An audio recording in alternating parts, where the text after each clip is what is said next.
We've got a tornado right here north of Venango.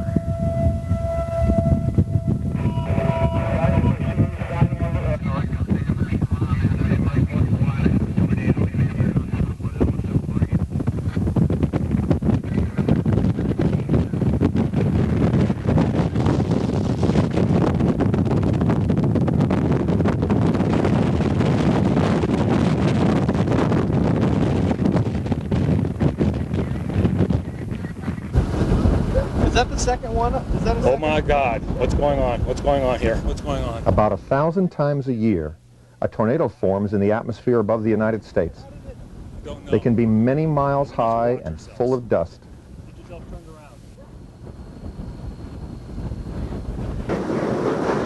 around. They can also be thin and transparent.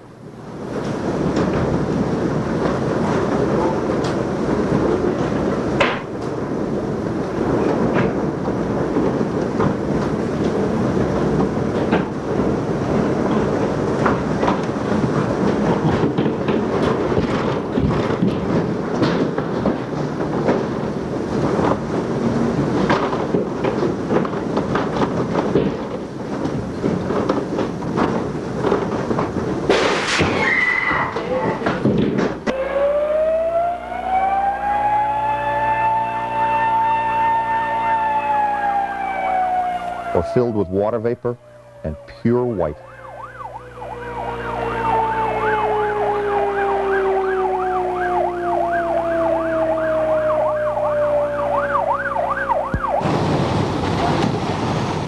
No matter what the size or shape, they do not form predictably and do not sit still for scientific study.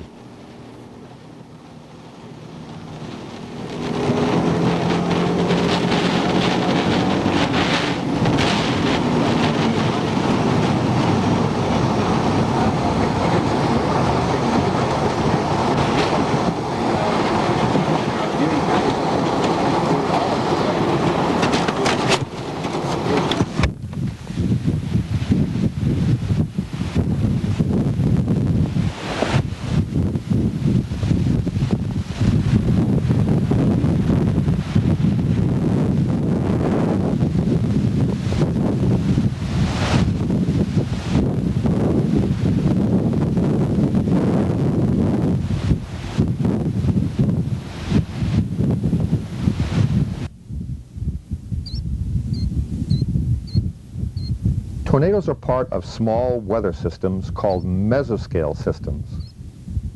These operate between weather stations where there is little or no instrumentation. Because tornadoes are so short-lived, we have very few reliable airflow measurements, and the secrets of how and why they form remain a mystery, even after 50 years of our best efforts. Television news coverage can generate a lot of interest in tornadoes. All along I-35, people stopped and watched the storm come right at them. Try one more? We're good. You can do one more if you want. Let me do one more. 3, 2. Hang on, no, I'm not ready. 3, 2, 1. All along I-35, people stopped their cars to watch the storm head right for them. Beautiful.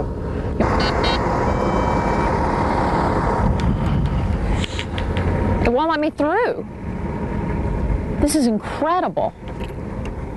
This is often followed by a lot of the same old questions. Why do tornadoes form? Why did this one form here? Why did it move the way it did? Why did it look so different? Why does one area seem to get hit more often than others? Does topography influence tornado formation? And of course, how high was the wind speed? This is unreal. Tornadoes are difficult to study, and some of the methods that might seem obvious are really not very useful at all. When it hits that field right there, as soon as it hits that house, I'm downstairs. Somebody call State Farm, get full coverage on my car. Oh shit. Parents had a big maple fall on their house just this past last Look Friday. at the stuff flying. Man, that is unreal. Hey, Brian, twist it right here, too. For instance, after capturing more than 1,000 different tornadoes on video, one would think that these images would be helping us understand why they do and do not form.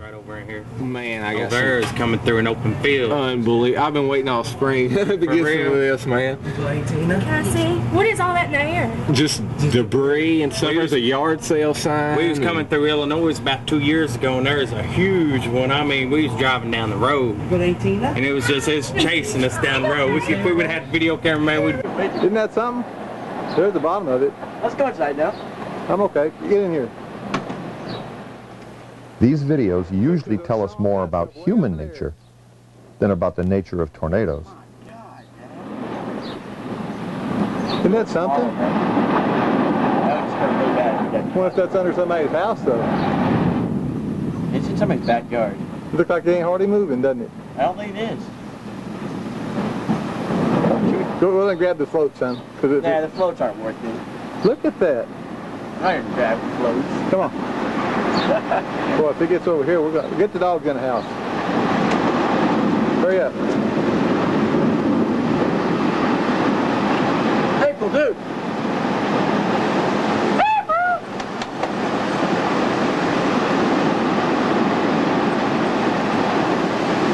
In the house? In the center. Still right above the house.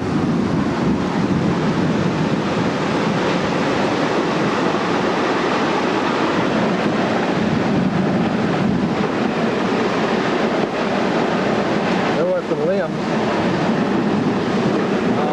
Man. Isn't that something, son? With the bright lights on. Go check.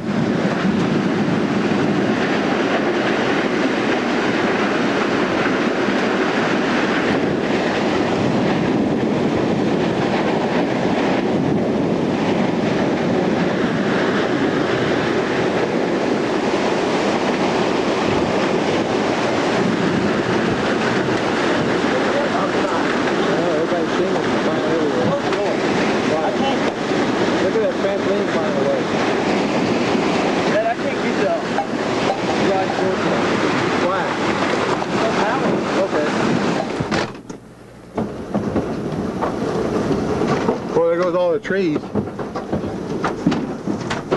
Get in the bathroom. And this is the same place right here? Huh? Man, isn't that something? Oh, bombs. She's not coming home yet. That'd be upstairs in my room. Dang. What is that? My room. The window just broke? So that's my living room. Almost every window in the house is breaking, Dad. Don't worry about it, son. Hang your door down on left. Dude, come here. Give it up.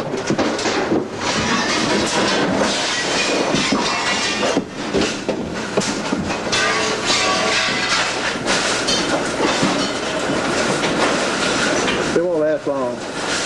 It was a small one. Where's your Jeep? Right in the wind.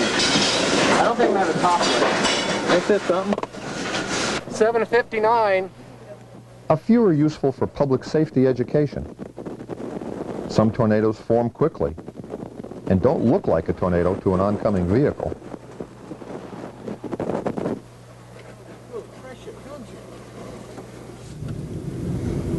There it is, crossing the interstate. Watch, see if it takes out the sign. God, this Oh, that truck. Oh, jeez. Tornado crossing I-40.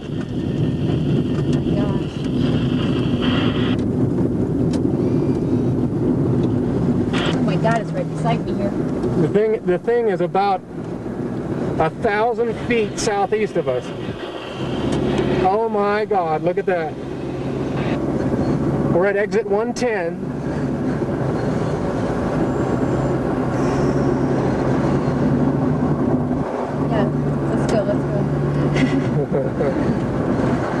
Oh my goodness.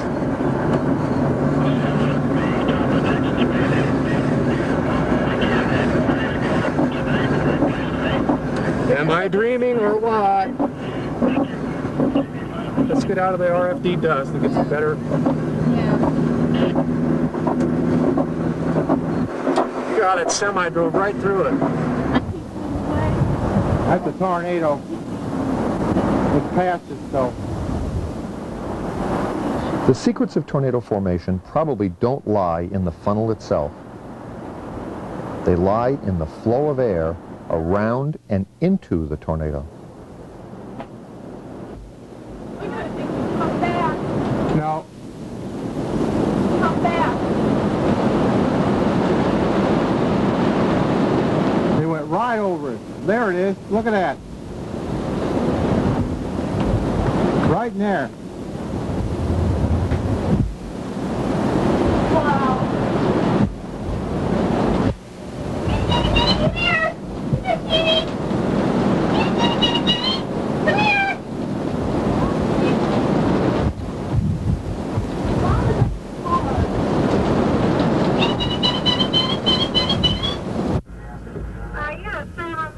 Some video, often taken by expert storm chasers, does show us cloud features that we will have to explain. For instance, many have a bright area in the sky, not far from the tornado. This seemingly insignificant feature might be an important part of one mechanism of tornado formation.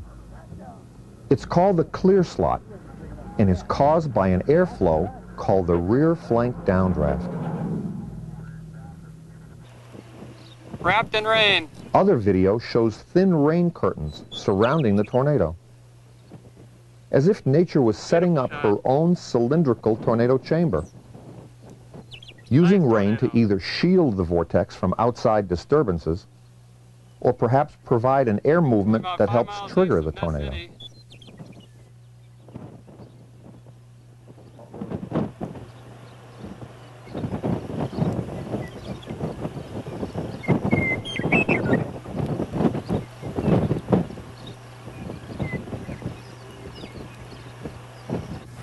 Most home videos don't show very much of the storm, focusing on just the tornado, and they're taken very randomly. One day they'll be from some big city. Esteban Lamela, reporter, 23. Ahí. Whoa. Would you stop?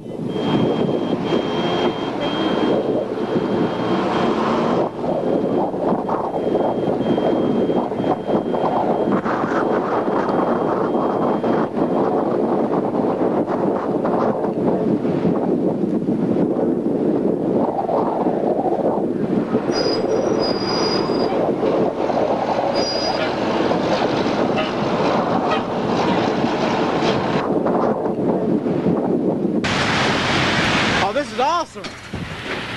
Oh yeah, baby. Get the strap in. Look at it swirling. It's going to go right downtown. Look, it's all coming together. Look at this. That's the tornado right here, fellas. This is it. But since only a tiny part of the country is covered by big cities, most tornadoes have a more rural setting.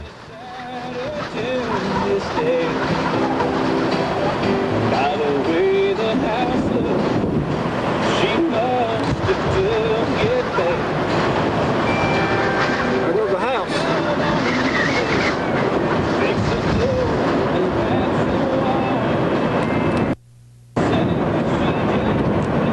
I'm getting the hell out of here.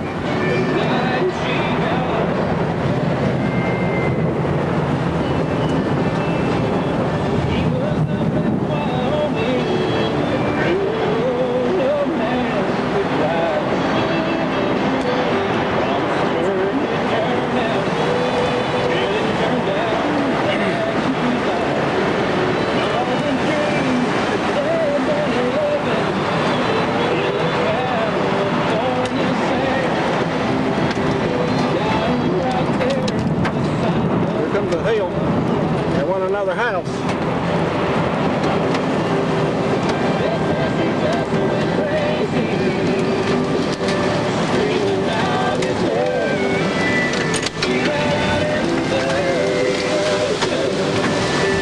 All right, time to get my house. We need ways of studying tornadoes systematically, on a daily basis, under controlled conditions. With supercomputers in short supply and storm chasing limited to just 2 months a year, physical modeling just might prove to be a useful off-season alternative.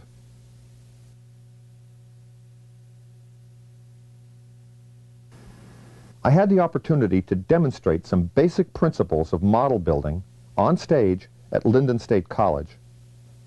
I'll use some of that program as an introduction, and then we'll look at a few basic ideas about tornadoes. Even if the vortex is just a model tornado, it's hard to get your eyes off it. Hi, I'm Tom Grzoulis, and this is part of my tornado family. I'm going to show you how these things work, how they compare to real tornadoes, and how to build them very inexpensively. This is what we call the physical model of a tornado inside a tornado simulator. There's no secret to making a great-looking tornado vortex, and you don't need an 8-foot-high chamber to do it, even though this one is fairly easy to build. The two basic ingredients of making a vortex, a model tornado, are updraft and rotation.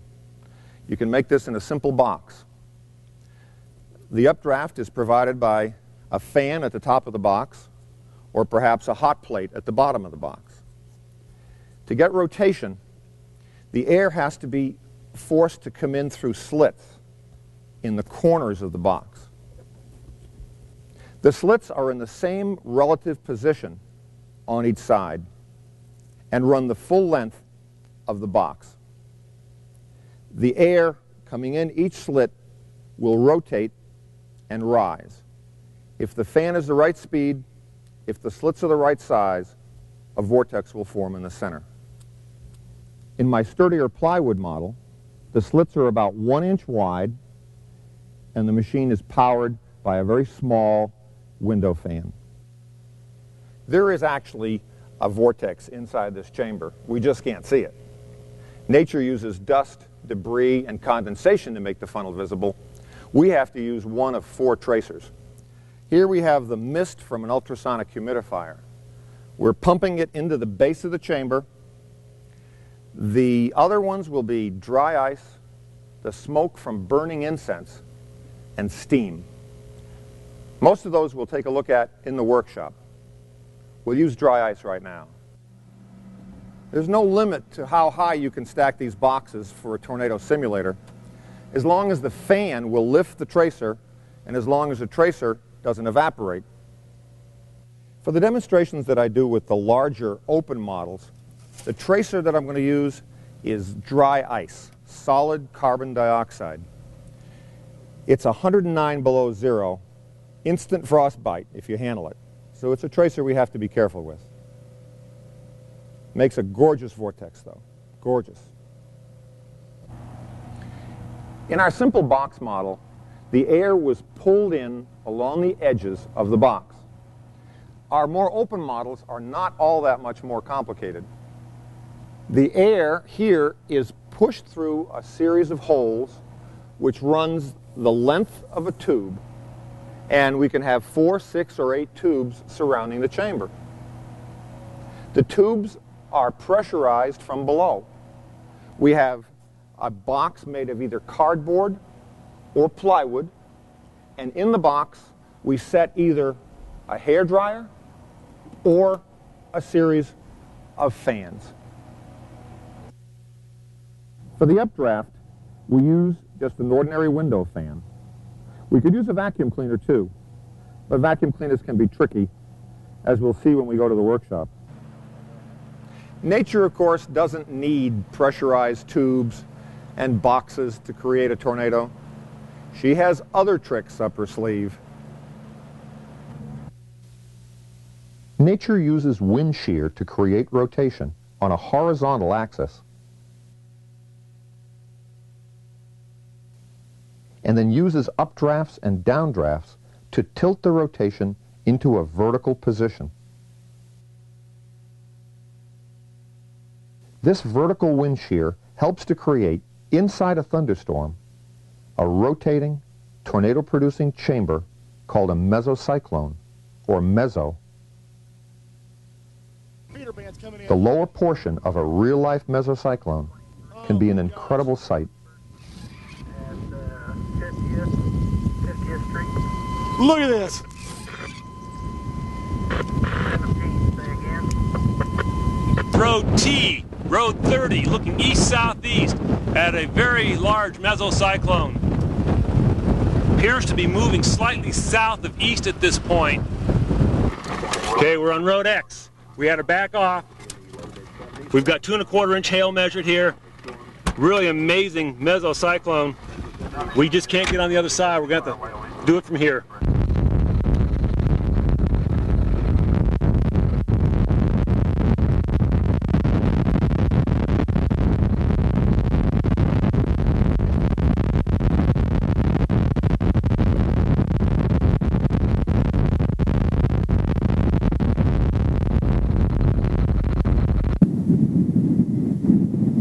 Looking north-northeast, good lightning out of the mesocyclone from a point somewhere, probably about 10-15 miles west of West Point, Nebraska.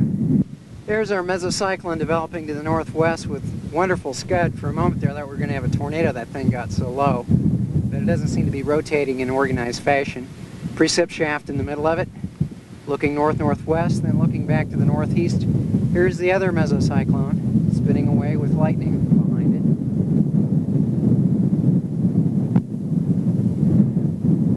Oh, that lightning is really something. It's beautiful. One is really aware of the power of the Creator when he sees all this. Okay, I'm going to do you saying it. Okay, if we look back off behind the pole there, you'll see the right edge of this big cylinder, and Bobby will pan cyclonically around this whole big cylinder, and you can see how big and beautiful this mesocyclone is. The primary of interest almost due west of us. Excellent.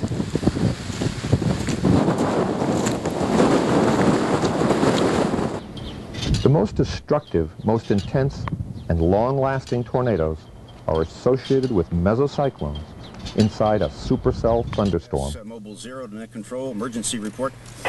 The supercell might last for hours and have several mesocyclones spawning one tornado after another.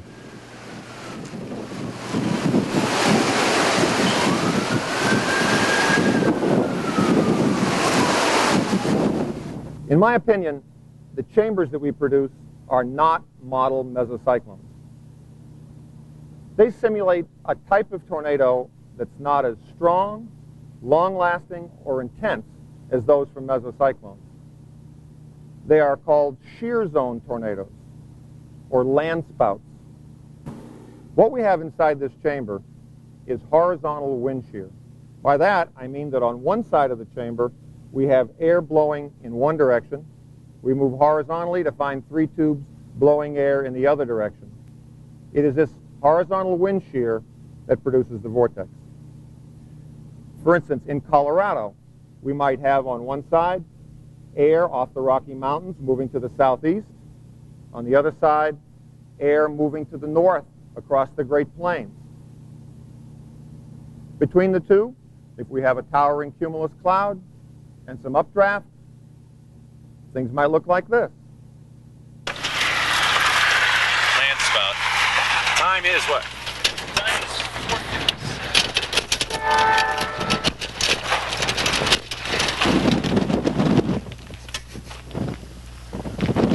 Precip. Nice hose, nice tube coming down. Yeah, I'm panning out trying to get the whole puppy.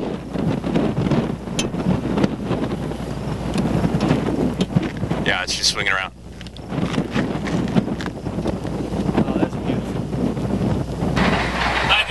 We have a landsbound tornado on the ground right now, southeast of Sheridan Lake. It appears to be moving very slowly. It's hard to tell what direction it's moving. Stationary.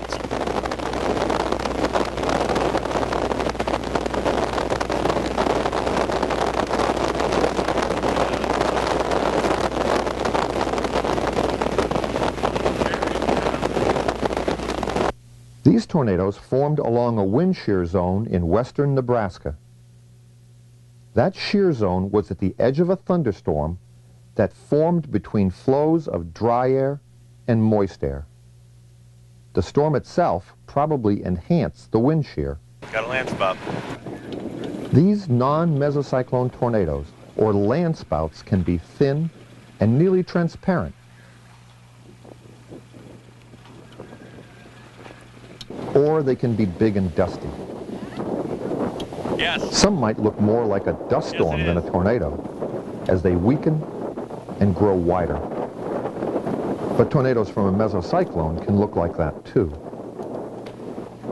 Very often, you really can't tell what kind of tornado it is just by looking at it. It's not always obvious whether or not there's a mesocyclone above the tornado. You got that whole funnel yet, Dave, from top to bottom? Yeah. Shear zone tornadoes can form over water, as can mesocyclone tornadoes. Both are called water spouts. In some parts of the world, like off the Florida Keys, the shear zone type of water spout can form by the dozens. They are all true tornadoes, no matter where they form, as long as the circulation extends from the cloud all the way to the surface of the water. The National Weather Service won't count them as tornadoes unless they hit land. But that doesn't make them any less of a tornado.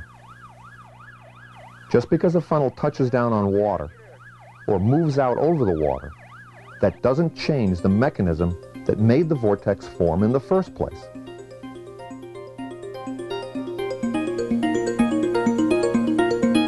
Scientists at the Supercomputer Center at the University of Illinois have successfully created a land spout simulation.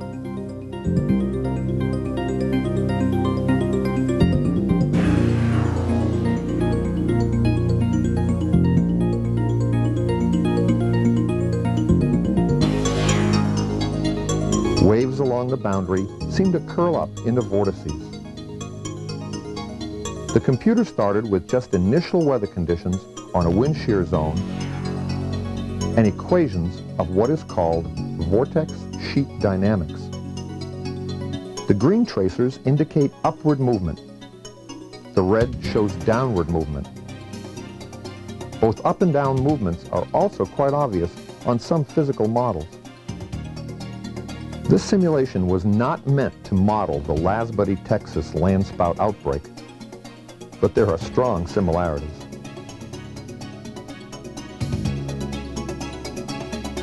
They have also created computer-generated supercells with both a mesocyclone and a tornado.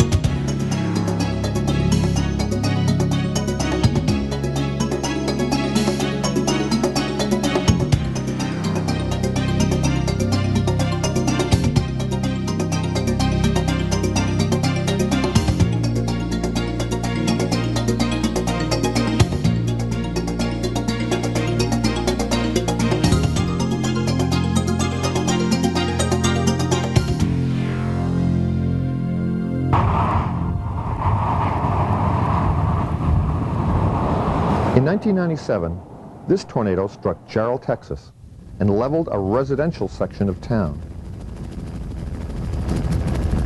It removed most of the evidence that homes had ever existed there.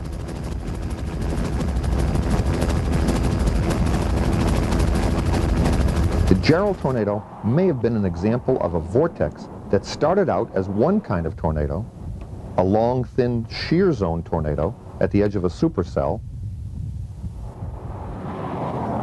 and then evolved into a large, violent tornado when it linked with a mesocyclone that was inside the supercell. Or it may have just been two separate tornadoes, one of each type in rapid succession. A mesocyclone is much more complicated than just a rotating column of air. Part of a mature mesocyclone is downward moving air on the backside of a supercell. the RFD, or rear flank downdraft. This descending air dries out a portion of the cloud and evaporates it, creating what looks to be a bright area or a hole in the clouds. Probably about 8 miles to the west-southwest of Turpin, Oklahoma. You can see the rear flank downdraft at the left, and the wall cloud or collar cloud, and for a moment there was a tornado that was on the ground to the left of the oil tank. A clear slot is a companion to so many tornadoes that we are certain the RFD has a major role in tornado formation.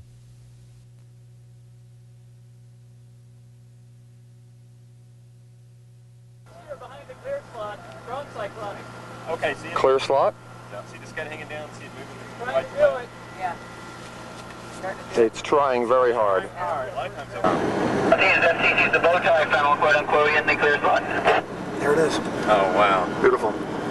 Oh, man, I've never seen that. Get it. Bow tie funnel? Oh, yeah. Bow tie funnel in the clear slot. As I noted earlier, the secrets of tornado formation probably don't lie in the vortex itself. They lie in the air that surrounds the funnel. Studying mesocyclones and RFDs at close range is difficult, but very necessary. Now it's just the funnel. The atmosphere around the funnel can be as dangerous as the tornado itself. I felt the heat of that one. That one hit the car, folks. The car's just been hit by lightning. Holy cow!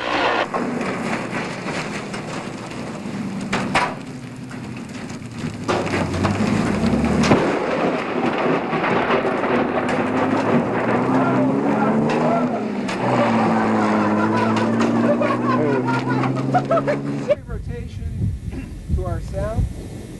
Yeah, that's another area that may be a new wall cloud and maybe some outflow. Am I wrong for believing that maybe this is still in a young stage?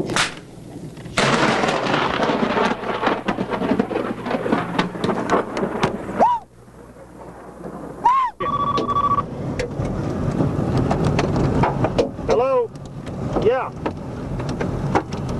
Yeah, we almost got hit by it. Really? God. We're in Bay. Oh, you're right in front of us. We're in baseball hail. We got to get out of this area. Ooh, these are mean-looking stones again. This is a real spectacular video right now with this hail in the foreground and a tornado in the background. Had this tornado not been wrapped in hail, a remote control helicopter might have been able to fly at least partway to the funnel. Are those blades going cyclonic? We're going to induce a tornado. Yeah.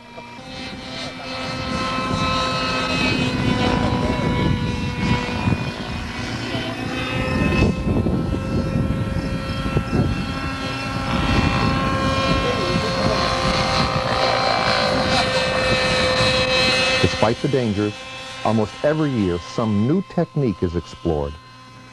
There seems to be no end to the number of suggested ways of studying tornadoes. Large tornado on the ground. One year, Tim Samaras and his chase partner deployed a portable seismograph near a Kansas tornado. Likely F5. Track is to the east. The snail, as it's called, picked up strong vibrations that may have been from telephone poles vibrating like a tuning fork in the ground. Whether seismographs could ever be used in a tornado warning system may not be known for a long time.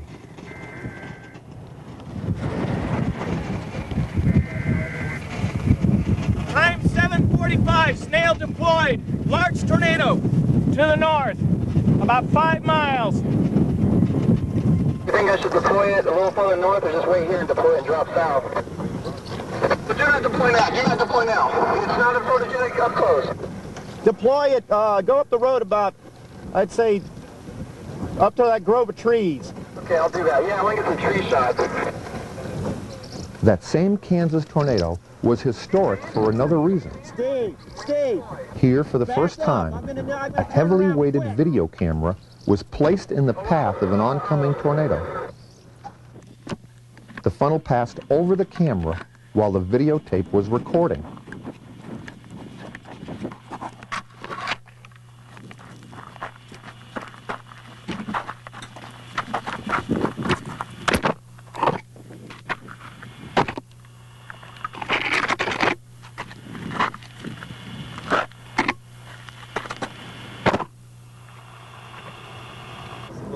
The device is called the Dillocan because of its armadillo-shaped container.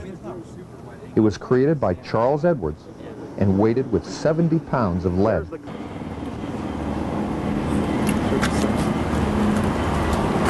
It was placed in front of the tornado by Casey Crosby. There's the clown that deployed it. There.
Every year, skilled pilots fly near tornadoes, but they gather little or no information about airflow.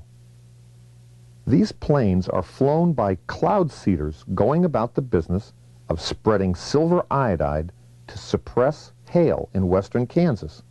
Perhaps someday they could be outfitted with automatic satellite positioning and some basic pressure, temperature, and wind instruments. Kansas cloud seeders, silver iodide, hail suppression.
Seismographs, dilocams, and airplanes are exciting things, but for most of us, the only tornado we're ever going to get close to is one that we build ourselves.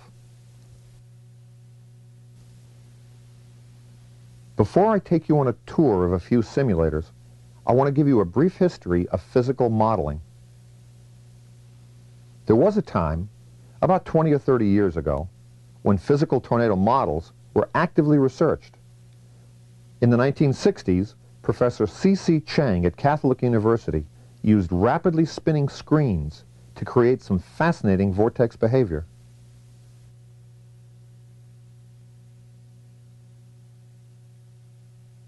He exploded hydrogen balloons to see how easily the vortex could be disrupted. At about the same time, Neil Ward, a real master of tornado simulators, was working at the National Severe Storms Laboratory. He greatly advanced our understanding of things such as vortex breakdown and multiple vortices.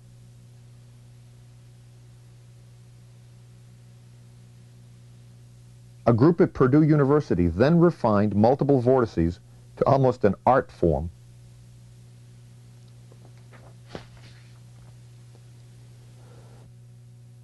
At the University of Chicago, Professor Fujita and his students created a model with no walls. The vortex was generated entirely from above, with air forced down on the outer edge of the circulation and drawn upward in the center. This is probably not how tornadoes actually form, but this model was the first that used downdrafts as a trigger for vortex formation. Nature probably uses downdrafts also, but in more subtle ways. After Neil Ward and the Purdue group reached the holy grail of multiple vortices, interest dropped off dramatically. But in the mid-1980s, Ned Kahn, working for the Exploratorium in San Francisco, began building simulators like this one in museums around the world. Then in California, Real Effects built a simulator in the desert without walls for use in a European car commercial. The commercial featured storm chaser Gene Rodin as he avoided all obstacles and planted a probe inside the vortex. The commercial was never broadcast in the United States.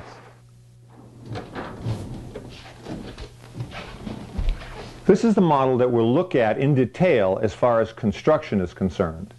Then we'll compare it to several other designs.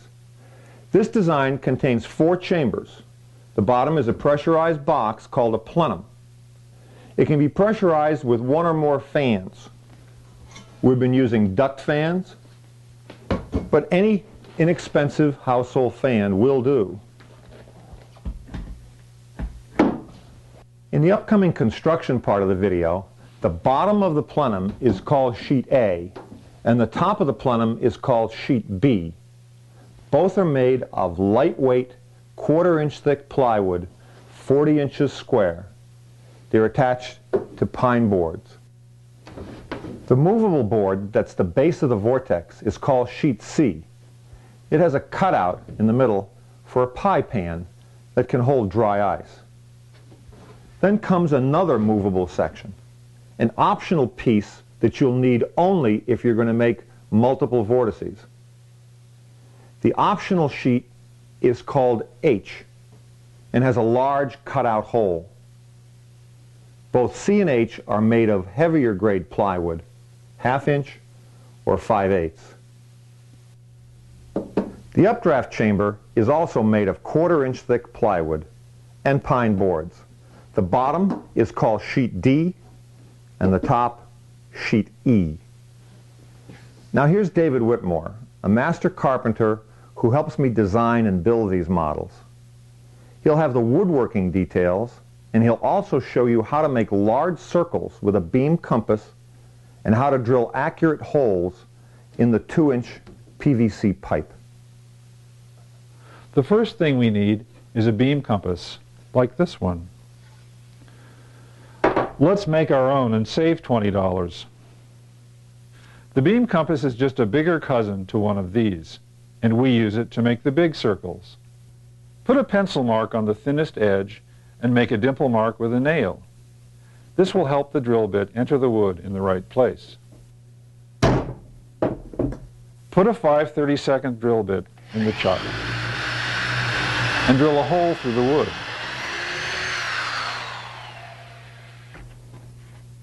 Cut strips of 60 to 80 grit sandpaper the same width as the wooden stick.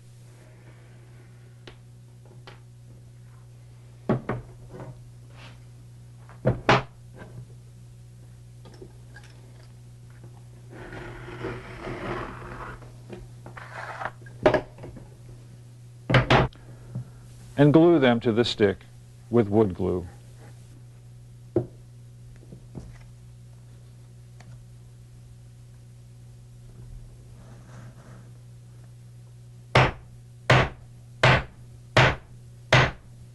Lash a pencil to the sandpaper side with elastic hair ties. Hair ties are much more durable than rubber bands. Tighten the elastic with a small stick on the side opposite the pencil.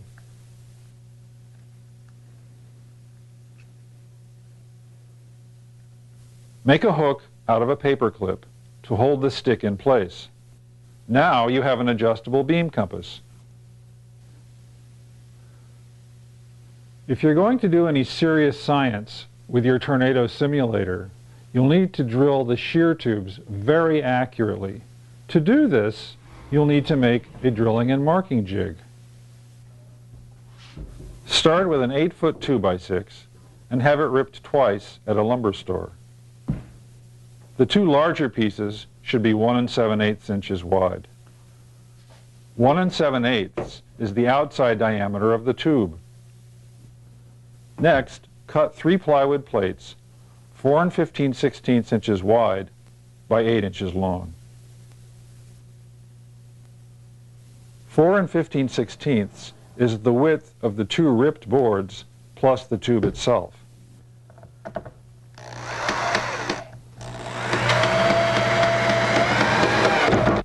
Fasten them together to make a trough, just wide enough to hold the tube.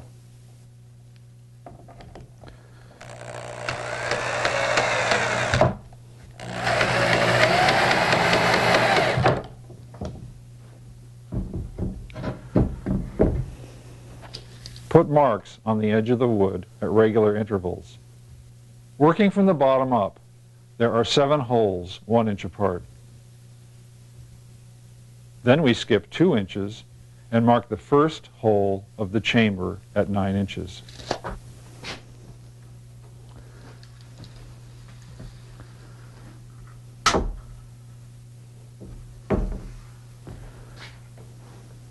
Then the holes are on 3-inch centers for the next 63 inches.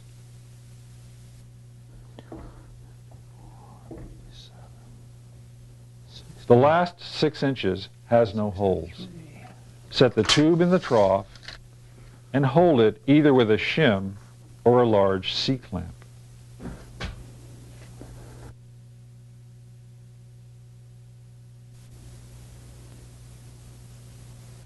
Mark the tube at the proper drilling points.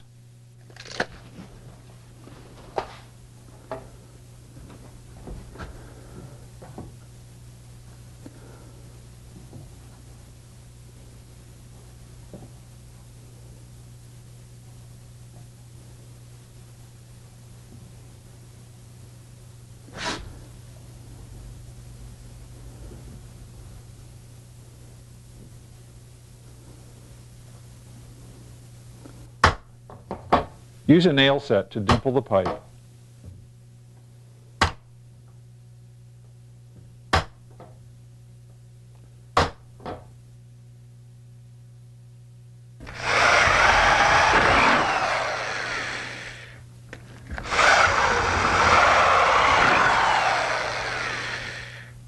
The bottom 8-inch section inside the plenum needs to be drilled on 4 sides.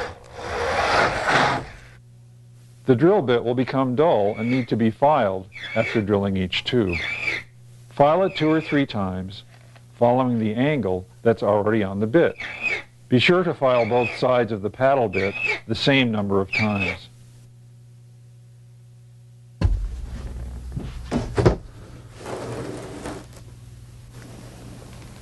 First, label each of the 6 40-inch panels with the appropriate letter.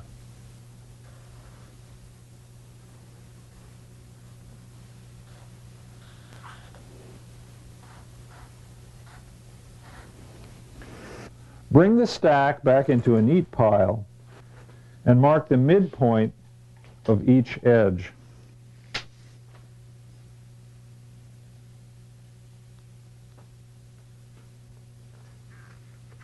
Then locate the center of each of the sheets by connecting the corners.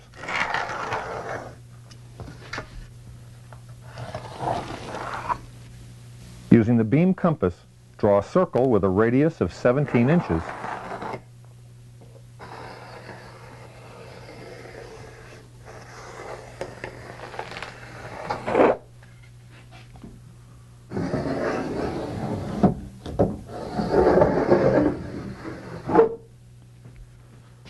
On each of the 6 panels, carefully mark all 8 points where the circle crosses the line.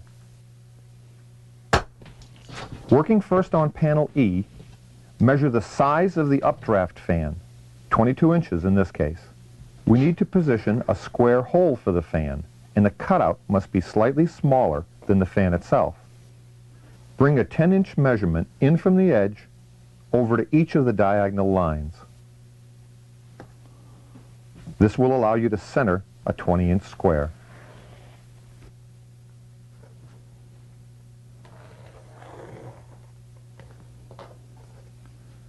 On sheet D, the bottom of the updraft chamber, you draw a 10-inch radius circle. This will make a 20-inch diameter space for the updraft.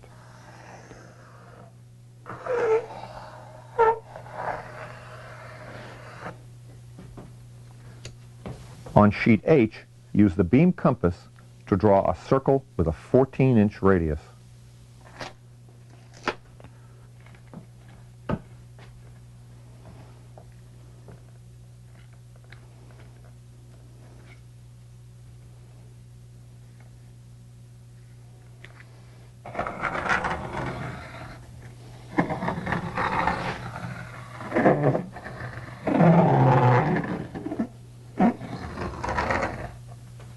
On sheet C, there needs to be an 8-inch diameter cutout for a pie pan that will hold dry ice. The measurement is the top opening of the pan.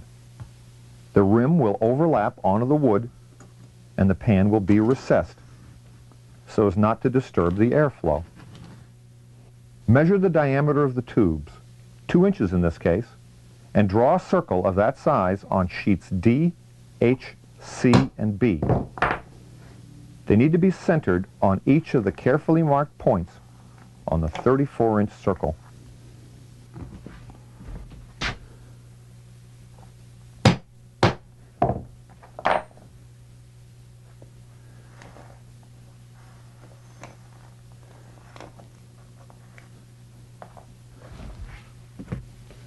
Before you cut out these 2-inch holes, you have to make some smaller circles. Measure the inside diameter of the pipe, 1.5 inches in this case, and mark a circle slightly smaller than that on the heavier weight plywood of C&H.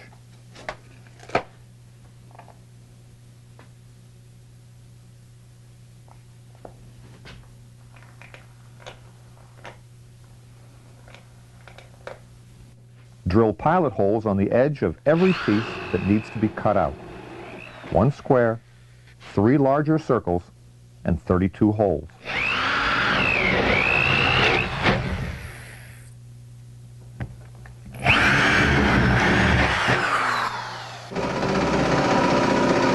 First, cut the 20-inch square hole for the fan in sheet E.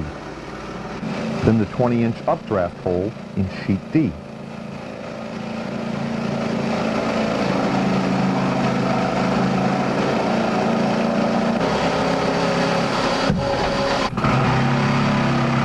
28-inch hole in the center of panel H, and the 8-inch hole for the dry ice pan in the center of panel C.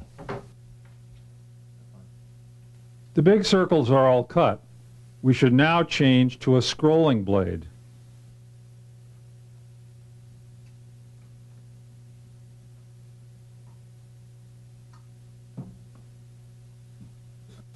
Then cut the inside holes on sheet C and H.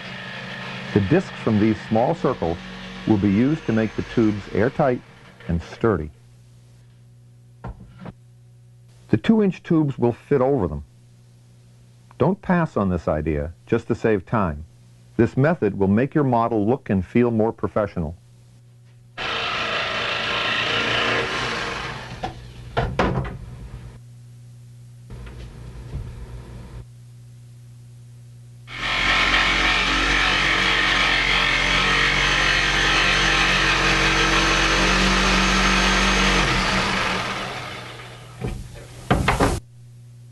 The leftover rings can be thrown away. The holes in sheet B should have the smallest tolerance, since the bottom plenum needs to be airtight. The other holes can have a 1/4 inch extra space.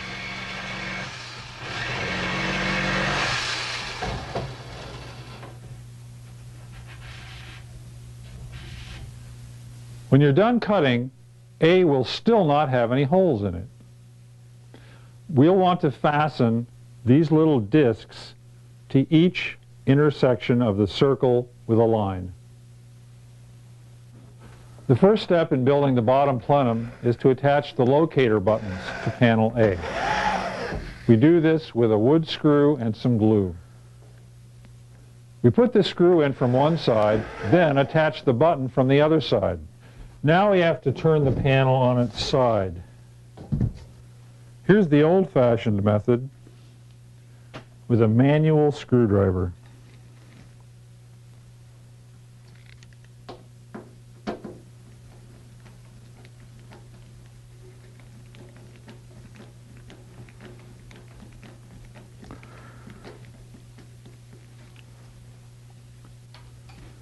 Panel A is ready, and so is panel B. So now we're ready to make the bottom plenum.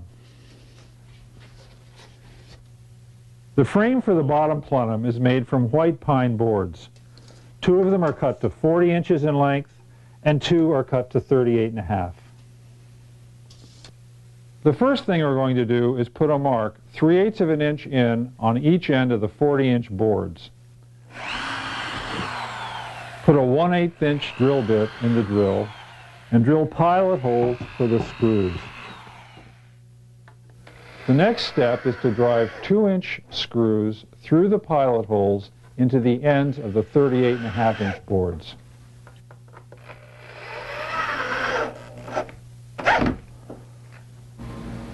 The next step is to fasten panel A to the plenum frame. Make sure the buttons are facing the inside of the plenum. Now we're going to nail the 1/4 inch plywood into the pine frame with 4-penny galvanized nails. Go to the other side and match the plywood to the corners. This will assure that the frame is square. Turn the plenum over and fasten on panel B.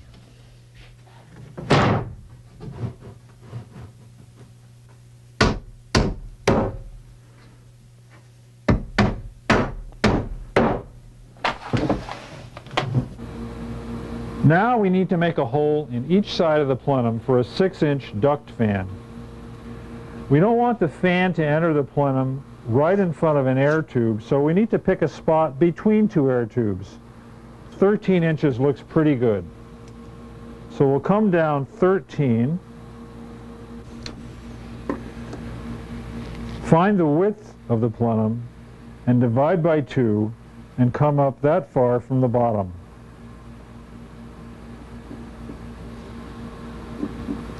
This will be the location for a 6-inch hole. Set the compass for a 3-inch radius and draw a 6-inch circle.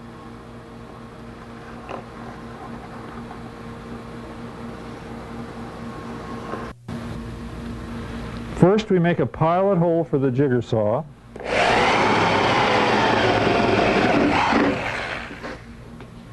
When you're nailing the panels to the frame, be sure to skip the 13-inch mark on both panels, or you'll hit these nails when you saw out the 6-inch circle.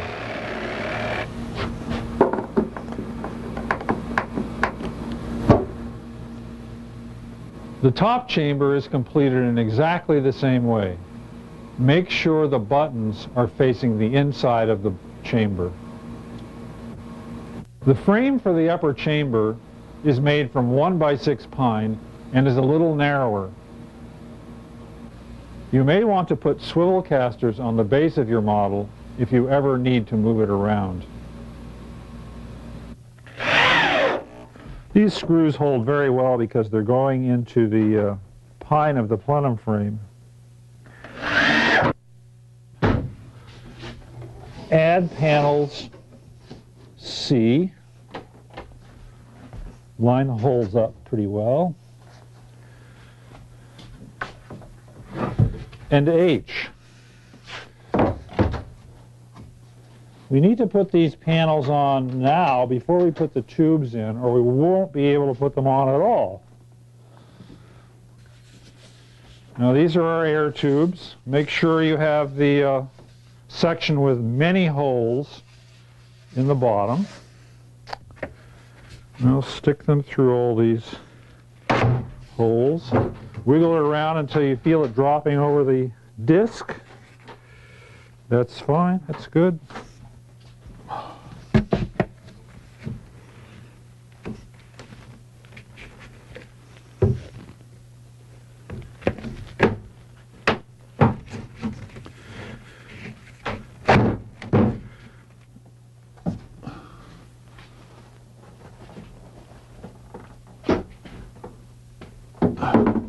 For now, we're just going to sit the upper chamber on the pipes. And then, once we've got it pretty close to the holes, we'll go around literally putting a pipe in a hole until they're all in place. Now the chamber is going to tip a little bit until we get all these in, but that doesn't matter. There's actually plenty of tolerance in the way these fit, so the tilting doesn't bother anything. And now it's in place, but may or may not be registered over the discs. As it turns out, all the discs are in place, but if they weren't, you would just wiggle a little bit. Now I'm putting in 6-inch duct fans into the holes we drilled and cut in the sides of the bottom plenum. Now I'm setting a 20-inch box fan on the top of the upper chamber. This will provide updraft. It doesn't need to be fastened on. I'm just lining it up with our hole up there.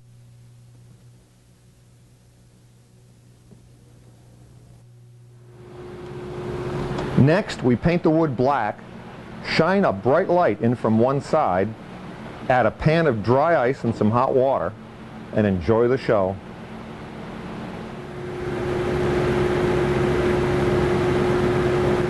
For visible mist, we make a 3-sided box with a 2-inch hole in the top.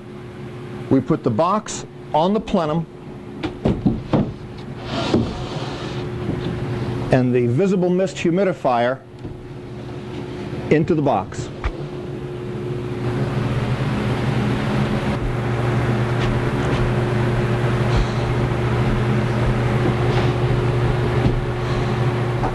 For smaller models, we'll start with a vertical tube design.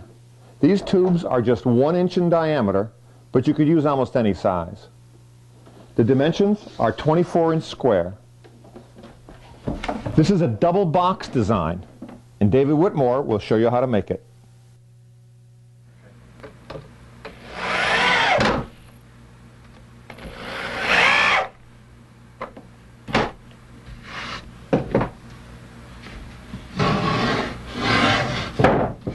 Now I've got the 3 plenum frames. 2 for the bottom and 1 for the top. We're going to work on the bottom first, so I'm going to put this aside.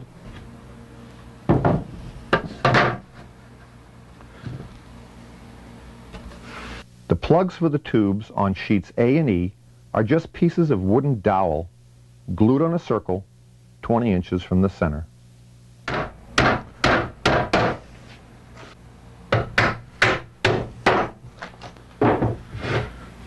Now I want to do the same with the inner wall.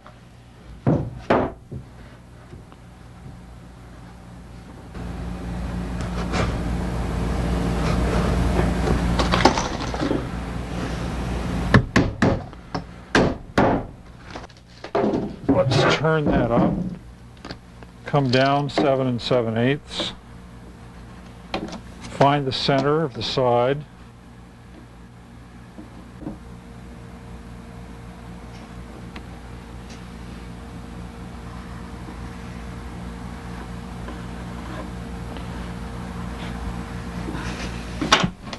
The fan hole in the bottom plenum will be the same diameter as the nose of a hairdryer.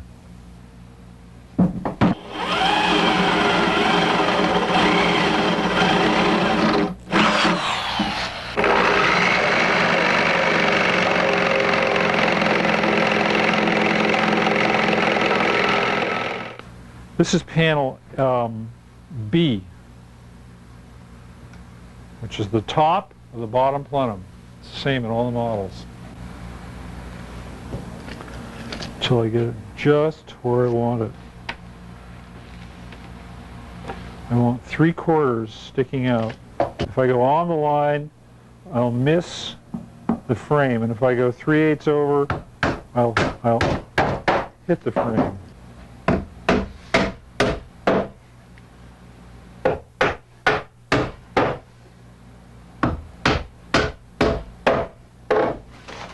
Now that the base is finished, let's put these legs together and hook them onto the base.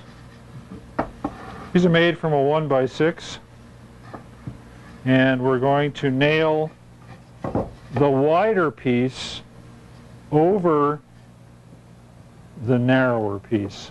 We're going to screw the wider piece over the narrower piece. And I'm going to use glue.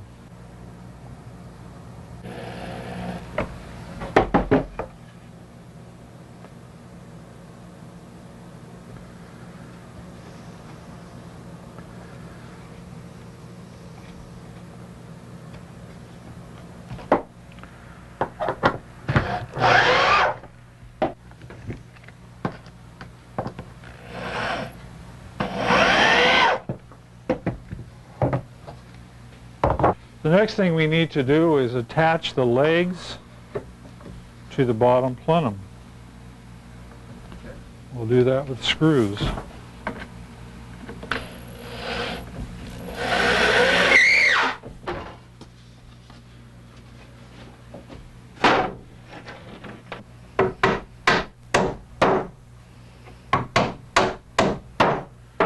Okay, there's panel D hooked on. And now I'll turn it over and fasten on panel E.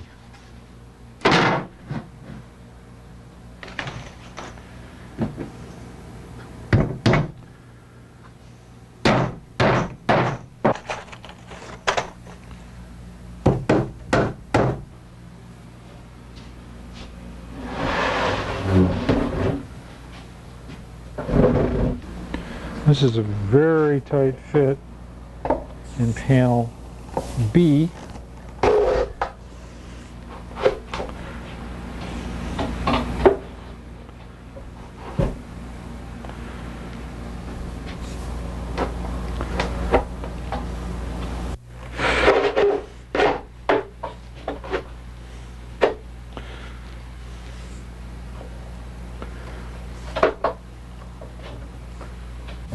Now we'll put on the top plenum, the top chamber.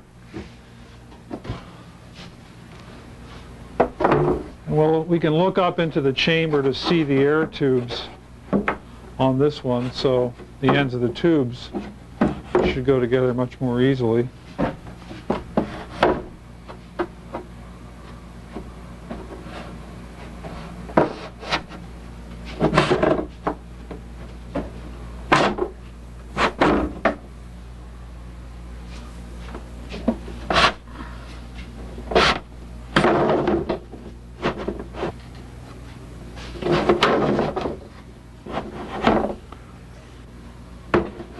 It does go in easily. Make sure you set the hairdryer on a no heat setting. And put it in the hole with the controls facing up. This is a 2-speed hairdryer. We may want to select a higher speed. To use the 24-inch model with humidity, we simply slide the humidifier to the approximate center underneath the model, push a piece of flexible hose down through the opening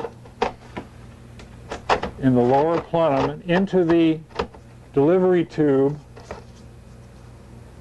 on the humidifier.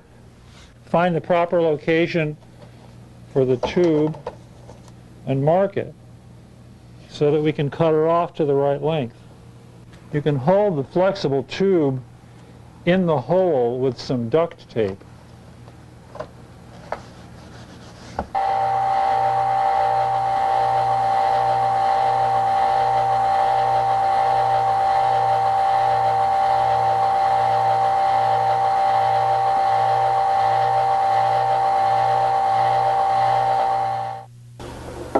The speed of the updraft can be reduced by using a few pieces of wood to raise the fan.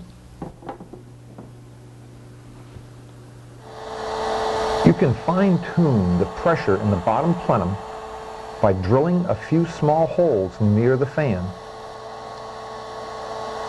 Gradually opening and closing these vents will provide a wide range of vortex sizes and speeds.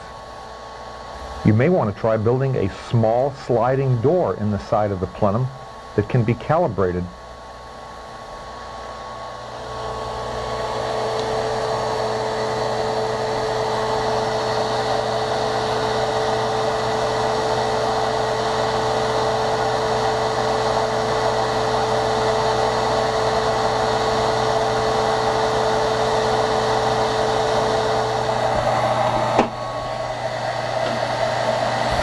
This process also works for dry ice, but the vortex will be different because the density of the vapor is different.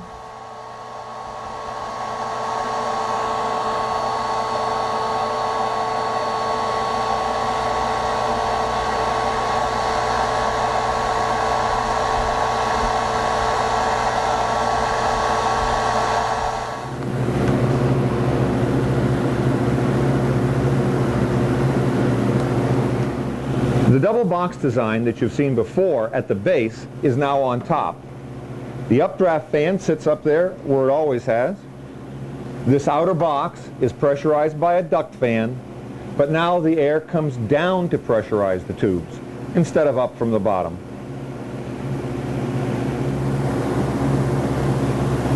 If you use dry ice, you get the benefit of the full 8 feet of height.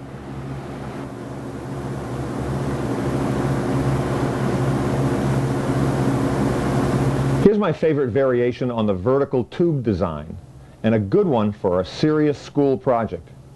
The big difference is that the humidifier is recessed into the center of the plenum, sort of a double box design. Because the humidifier is in the base, the model is shorter, so the updraft fan is not as close to the ceiling and there are fewer turbulence problems. The pieces are lettered the same, except they're a full 48 inches square. Here's a few construction ideas. The base of the 48-inch model is built with 2 frames rather than 1. The outer frame is 48 inches square and the inner one is 24 inches square. The discs on the bottom of sheet A are larger because we're using 3.5-inch outside diameter tubes with a 3-inch inside diameter. Corner of the frame. Do that by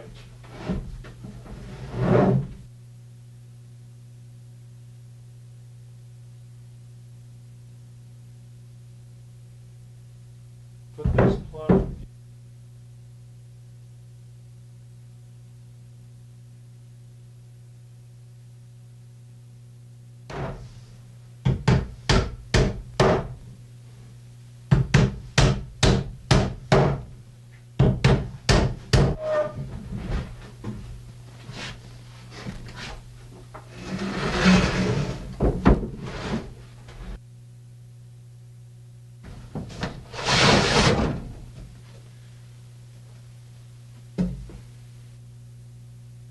The addition of panel B completes the bottom plenum with an empty center for a humidifier. Such a good example.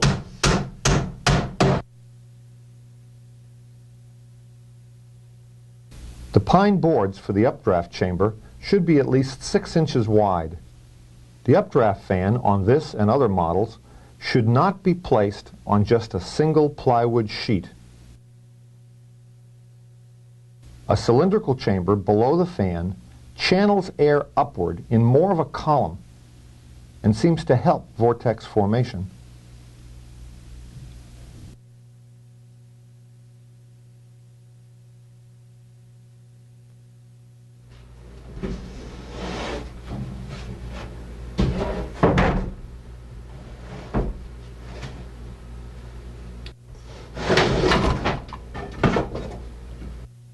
The top chamber has a 20-inch square hole and a 20-inch round hole.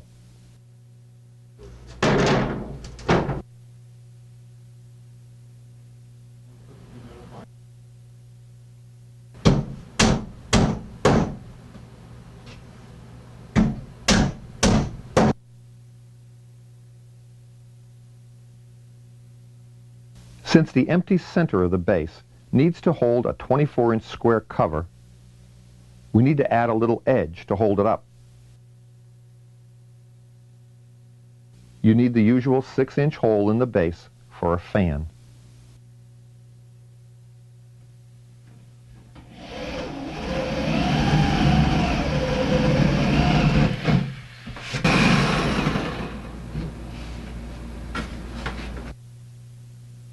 Center the humidifier and cut out a 2-inch central hole for the vapor delivery tube.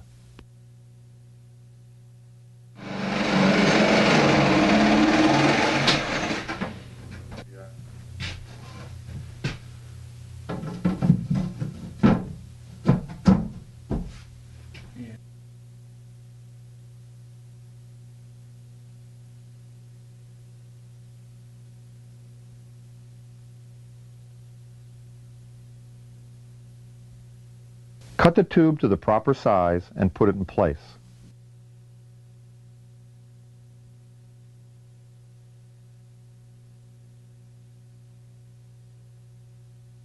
Add sheet C. We aren't building a model for multiple vortices, so no panel H will be needed.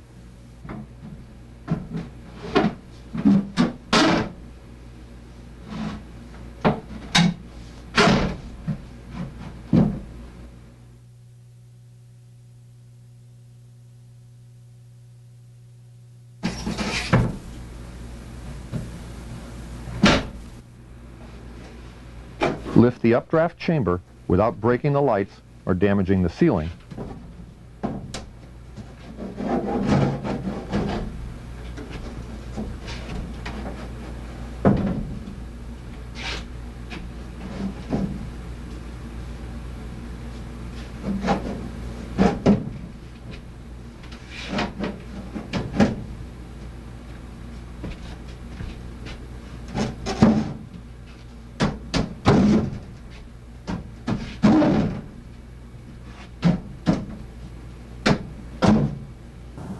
An experiment you can do with a larger model is to block up the bottom holes.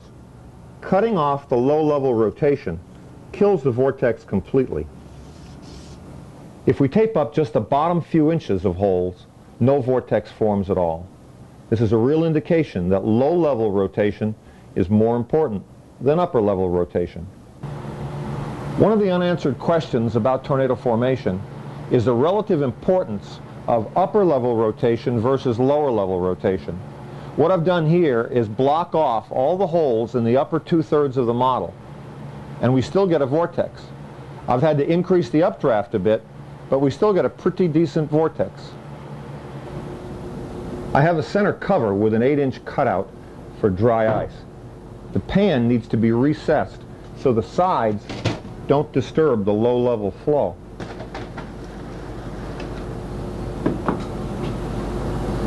Every change in the updraft, every change in the temperature of the tracer, every change in the speed of the fans, every draft in the room, every change in the number and position of holes that are covered up will alter the vortex. The secrets of its changing size, intensity, shape, and durability can be explored here. But the real challenge will always be trying to relate what we see in the laboratory with real tornadoes.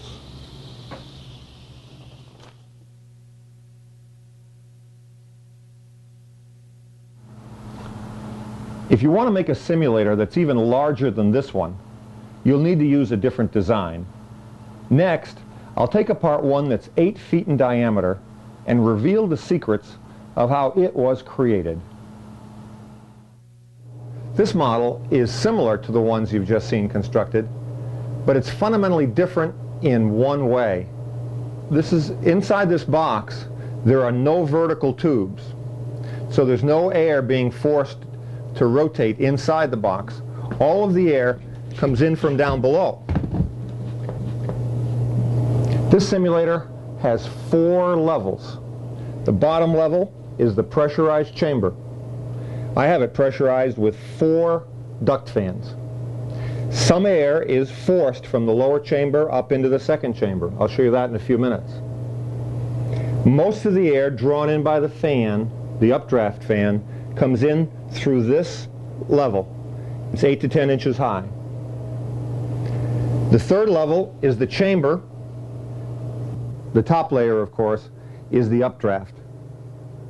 The updraft here is a box with 4 duct fans facing outward. I didn't have enough room at the ceiling to put a box window fan blowing straight up. The walls of the box consist of 16 panels, each panel being 2 feet wide. My front 4 are Lexan. The back and the sides are plastic. The first 2 are hinged as doors. And when you open the doors, the vortex will change. If you had hinged doors at each corner, you'd have another control over the airflow. And the vortex will change considerably if you allow air to come in through the sides.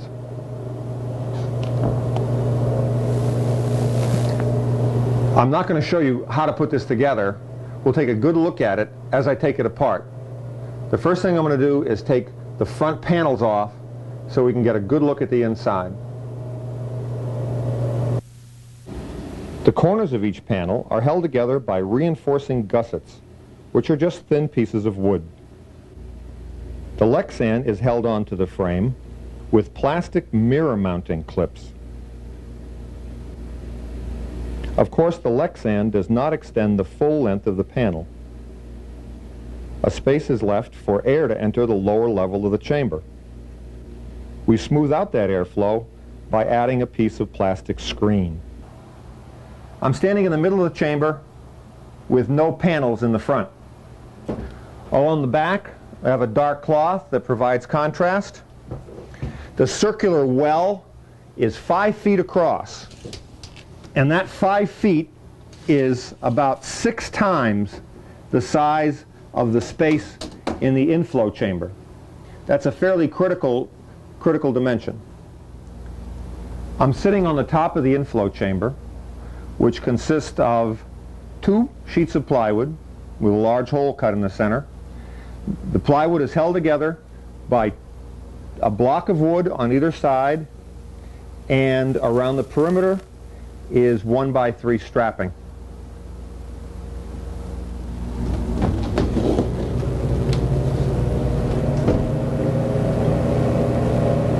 When the machine is set in motion, the lights go on, the chamber below becomes pressurized, and the humidity from 5 humidifiers starts pouring through holes in the center of the floor. Let's take a look underneath there.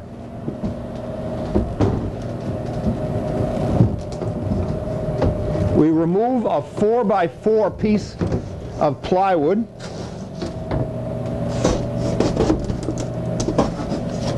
And what we see is that the center of the chamber, this lower chamber, is actually hollow.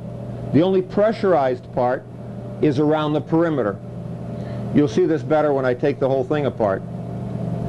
There are 5 humidifiers in here. We don't need 5, but if you really want to see what is happening at every part of the chamber, the more vapor the better.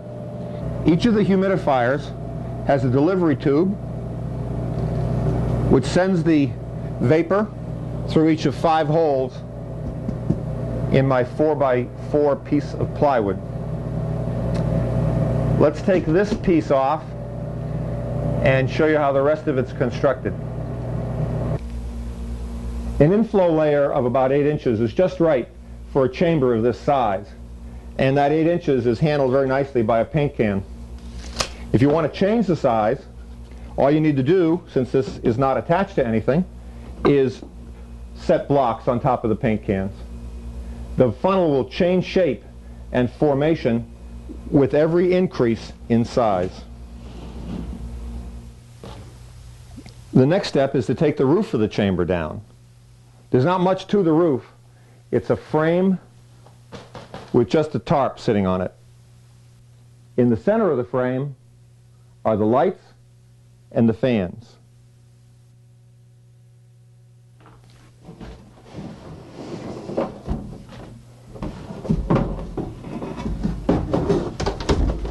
Here is our upper chamber.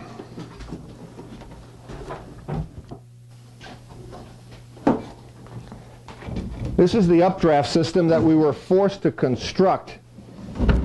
We didn't have the room, the ceiling room, to use a window fan, so we had to use 4 duct fans instead. Ordinarily, this would just have another round hole in here with a window fan sitting on it, blowing up. It was convenient, however, because the vortex looks very good with lights pointing straight down on it.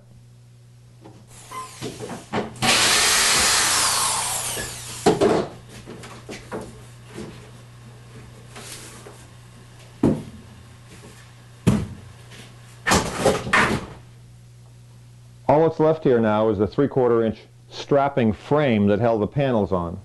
Before I take these off, let me show you where the bottom was attached. The frame is actually attached directly to the bottom pressurized plenum.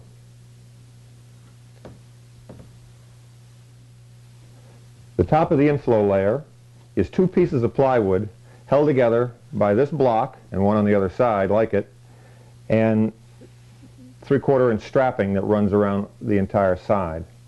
I'm going to tip this up. You can see the underside, and we'll take it apart.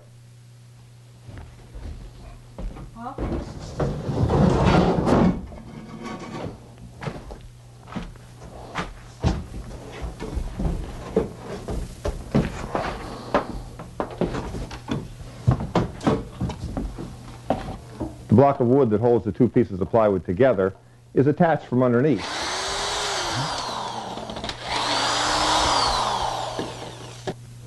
The strapping is held on from underneath also. The tubes are set in the holes in the bottom of the pressurized plenum. The air comes out of a slit in the tubes. The slit is pointed sideways. This air provides all of the rotation. The central well that contains the humidifiers is simply an open area between the 4 boxes. The inside of the central well has a lip made of strapping that the 4-foot piece of plywood sat on. And each of the 4 boxes are held to each other on the inside by an angle iron. After we've removed the inside angle iron, we then take off the outside braces that are holding the 4 boxes together.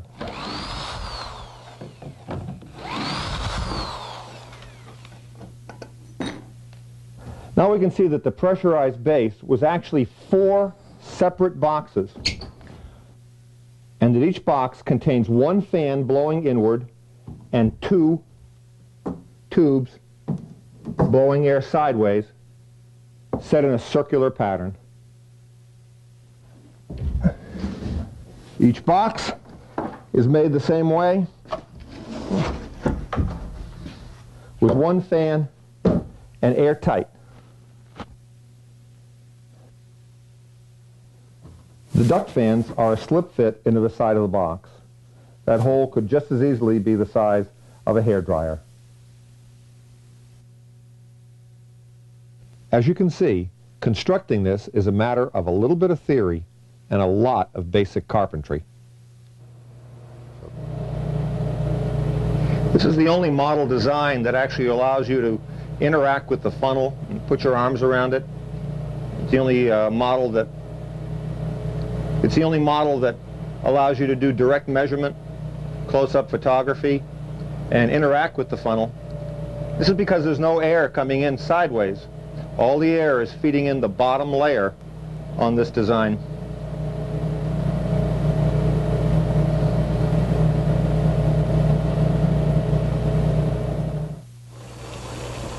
The simplest model is a 14-inch square, 28-inch high box with 1-inch wide slits on the right side of each face. The 1-inch openings need to extend almost to the bottom of the box. Remember what was said earlier about the importance of low-level airflow.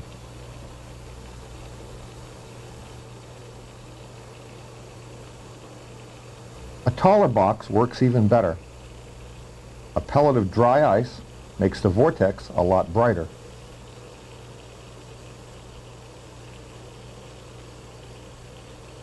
But with this design, wider is not necessarily better.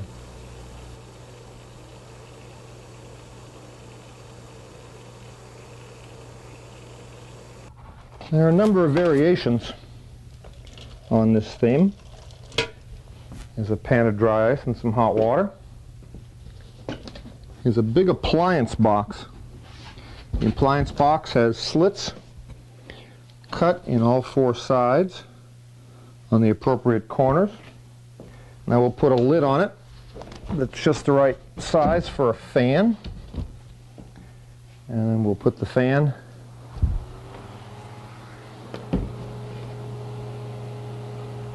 on, and with a little luck, we'll have a vortex.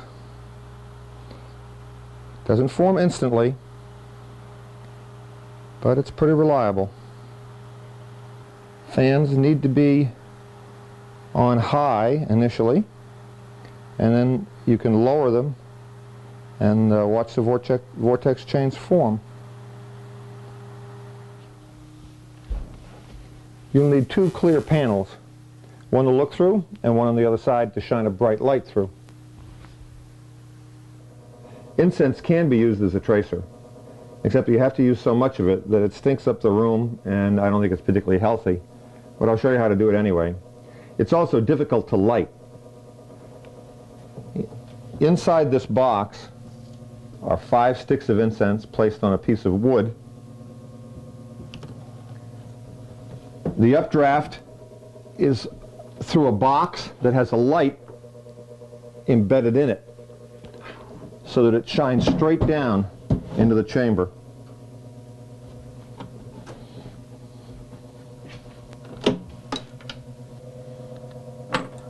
We place washers on either side of the hole, and then some manner of flat plate to disperse the smoke and stop any updraft from entering directly under the vortex.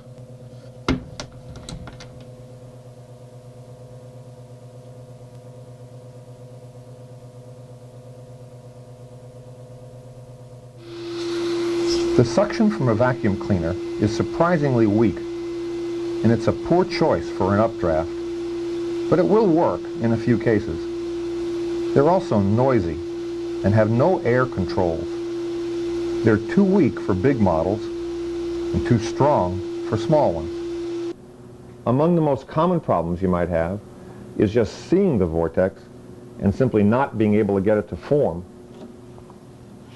To see it better, a clamp-on light right under the updraft will do. If it simply won't form, it could be that there's air circulating from the updraft fan against the ceiling and back into the chamber, or the room just may be too drafty. You can solve that by simply draping window screen all the way around. The window screen will allow a vortex to form in the lowest flow circumstances. even in a drafty room. I've got both fans on very low. The advantage of low flow is that the vortex is very ephemeral and will sway back and forth very gracefully. One of the biggest mistakes people make initially is to have the fans all on high. That doesn't give you the best results. Oh my goodness. One of the most difficult vortex forms to physically model is the multiple vortex tornado. Tornadoes that have multiple vortices are often very destructive, and they are rare enough so that even expert storm chasers may go many years without seeing one. Multiple vortices form when a special kind of balance occurs between the speed of the inflow and the speed of the updraft. The relationship between these two speeds is called the swirl ratio. The mathematics of that balance is pretty complicated. A good place to start trying to understand it is with a physical demonstration. To create multiple vortices, the first thing we need to do is to create an inflow layer between sheet C and sheet H. The size of this inflow layer is about 1/3 the radius of the circle in sheet H. The only place any rotational air is going to be allowed to enter the chamber is through the tubes in this inflow layer. So we have to tape up all the holes in the upper part of the chamber. No air at all is allowed to enter the upper part of the chamber. I'm going to seal 3 sides off with black cloth, and the front will be blocked with a sheet of Lexan. The only air that's allowed to enter the chamber anywhere is through this inflow layer. The chamber is now sealed off by Lexan and cloth. The only light we have is shining straight down from the updraft fan onto the chamber, where hopefully we'll have multiple vortices. Multiple vortices are so sensitive to turbulence and odd airflows that I've put a piece of window screen all the way around the inflow chamber. Vortex breakdown occurs as you gradually increase the amount of rotational air flowing out of the tubes. As this airflow increases, a turbulent downflow occurs in the center of the vortex. When this downflow reaches the surface, it encounters the inflow, and multiple vortices occur where the two airflows meet. As the inflow increases, the number of subvortex swirls goes from 2 to 3 to 4 or more. Actually creating multiple vortices on a low budget with everyday items from a hardware store is difficult and the ultimate challenge in tornado model building. In this program, I've tried to remove some of the mystery behind building tornado simulators. I have tried to show you some of the fundamentals from which a serious investigator can experiment and can learn something about why tornadoes look the way they do, about the importance of low-level airflow, and why sometimes tornadoes refuse to form despite the presence of an incredible overhead rotation. Tornadoes remain a spectacular, multifaceted, insidiously complex problem, but it's also a problem that offers research opportunities for both the university PhD and the science hobbyist. The secrets of the tornado are still secrets, but hopefully for not too many more years. WB0PLZ, did you copy the report from, I lost the call sign now, KM4KS? He reports that there is a tornado on the ground near State Road 22. Please relay that information via the wide area repeater system to Davenport NWS. This is WW0Q. Oh my. Oh, that's beautiful. Took out some building. Yeah. Oh my. Break KP0 TLZ. Oh my. 0 TLZ, this is WW0Q, net control, go ahead please. Net control, this is Kilowatt Bravo 0, Tango Sierra Zulu, eastbound I-80. I need the seats repeater system input for this area. I am following the storms for W0BXR, and I've lost them off the Cedar Rapids repeater. I need the one for down here. Can we have a relay? Dennis, can you pull that one off the top of your head?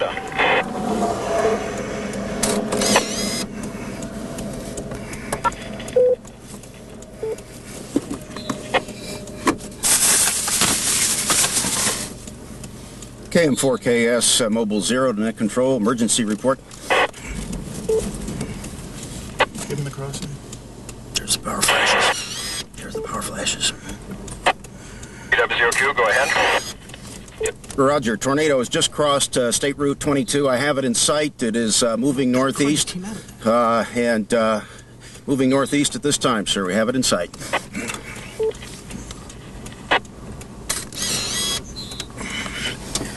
Understand from the station reporting that you've got a tornado sighting and it is moving to the northeast. Is that a QSL? Roger, this is KM4KS, Mobile 0, 3 miles east of River Junction on State Route 22. And got a tornado in sight. Oh my goodness. The KB0TSZ, did you copy that report from KM4KS? KB0TSZ, Roger. I need the input CTS CSS. I need the CTS CS input for this watts here.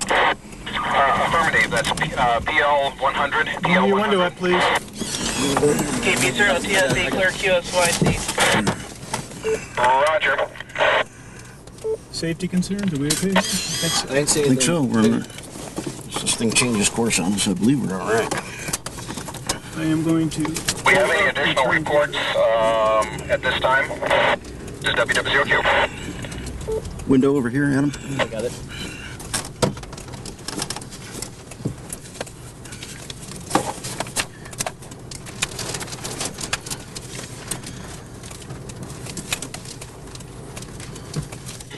So possibly toward Rineyville. Now, once again, I don't want to alarm anyone unnecessarily. These are unconfirmed reports once again. But it's better to be safe than not.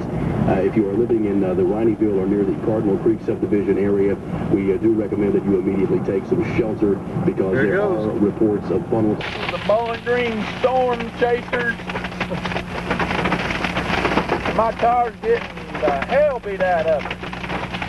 Everybody's on the side of the road, but don't blame them. Don't worry, Bowling Green. We're taking care of you. And we're been through tornadoes, hail. We're doing Twister 2. I'm gonna film me another tornado.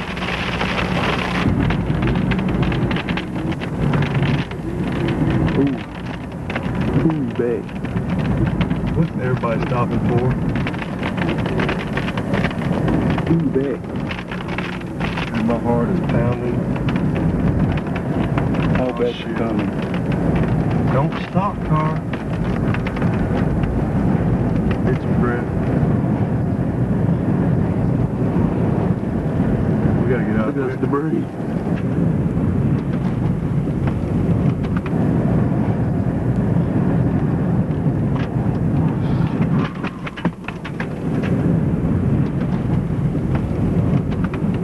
Get on the side, Vic. Huh? Get on the side of the road. Go, people, go! It's right. No, it's right behind you. Kick it back, kick it back, kick it back. What's that? It's right on top of us. Go! It's right on top of us. Go! Where's it at? It's right on top of us. Maybe I'll get the hell out of my way. He is right, cut over. Where's that? Way back. I'm scared to death! Jesus! Jesus, Jesus, Jesus. Go, go, go, go, go. Jesus. Is it back there still? Yeah, it's on the ground. Mega supercell. Mega supercell. Unbelievable. Look at the feeder bands coming in. 617 wind chill, be 1023. Oh my gosh. Looks like to me it's going to produce a large tornado. I've got east winds at about 50 miles an hour.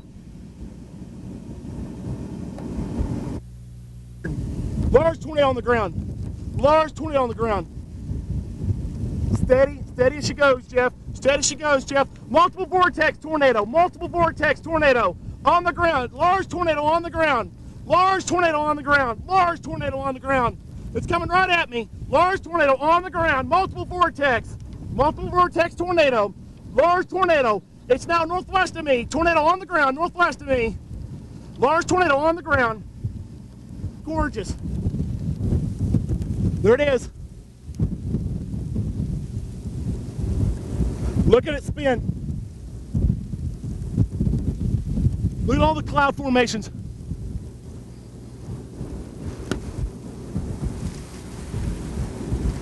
I'm at 100th and Perth, 100th and Perth.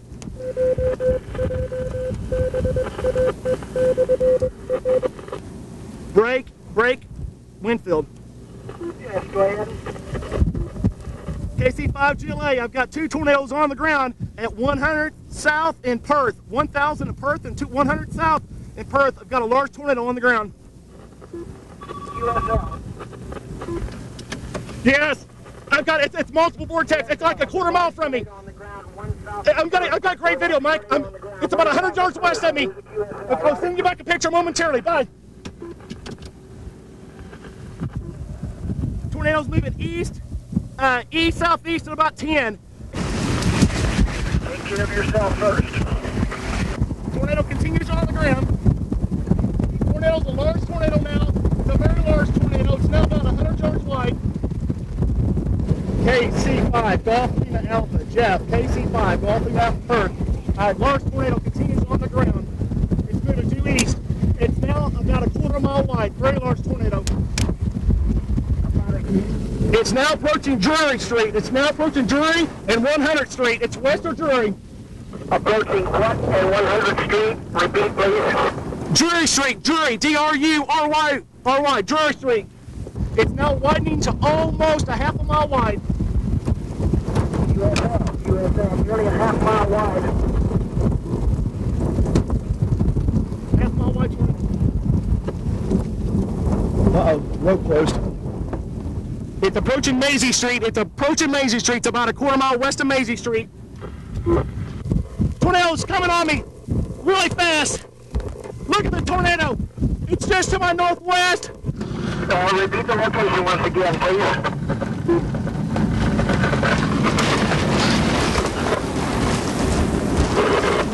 It's going to be at 200 Street South, 200 East, 100 Street South, and at Maisie. It's becoming a very laminar tornado. It's now a quarter mile wide. It's almost stopped again. It's just a big fat stovepipe. Thank you. Look at that tornado. Large tornado.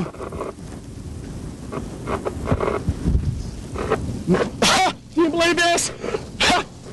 Tornado's 1997. Unbelievable. Just to my northwest, you can see all the stuff. Look at all the wrapping rain curtains. Large tornado. Uh-oh, I've got to go.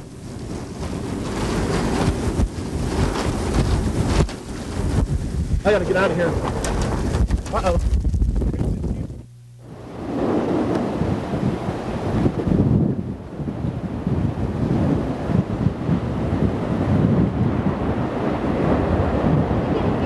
No, just stay in there.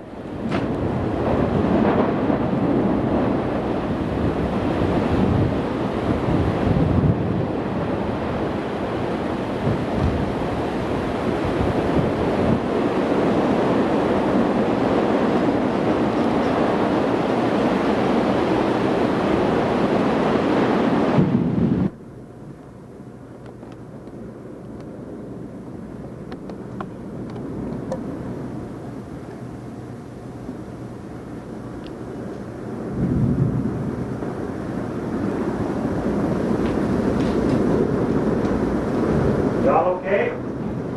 Great.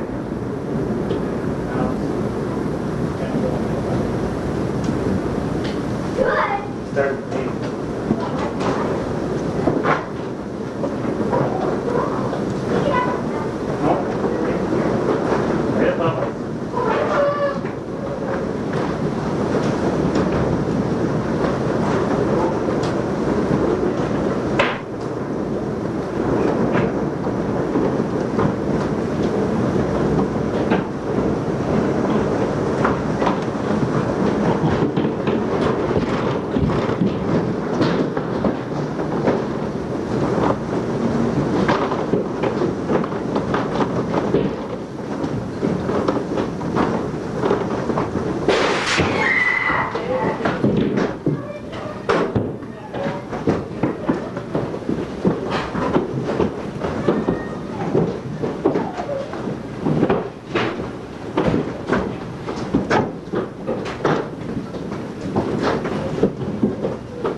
you see it? We're supposed to be downstairs, what, we're up here? Holy cow. It's coming right over the top of us. Jody and I thought it was a dust cloud. Let us die, God. If we die, we sell this tape. Wow, look at that coming right over us. Wonder if it's God, it's coming right over the top like of an icicle. us. I don't know if we should be standing here. I wish these windows went dirty. I'm gonna go get some. No, Tara, you won't have time to wash them. We'll be dead by then. Tara! No, we gotta go downstairs. It's coming right over us. Right over us. Yes. Yes, it's coming right over. Shut the window. Let me see. I'm gonna wash the window really quick. It's fine. It's Jared. God. Jared, it's moving really fast. The top. Look at the top. We gotta get out of here. The Bye. top is See you later. really big. Bye. Goodbye. It's coming right over the Bye. top of us. Bye.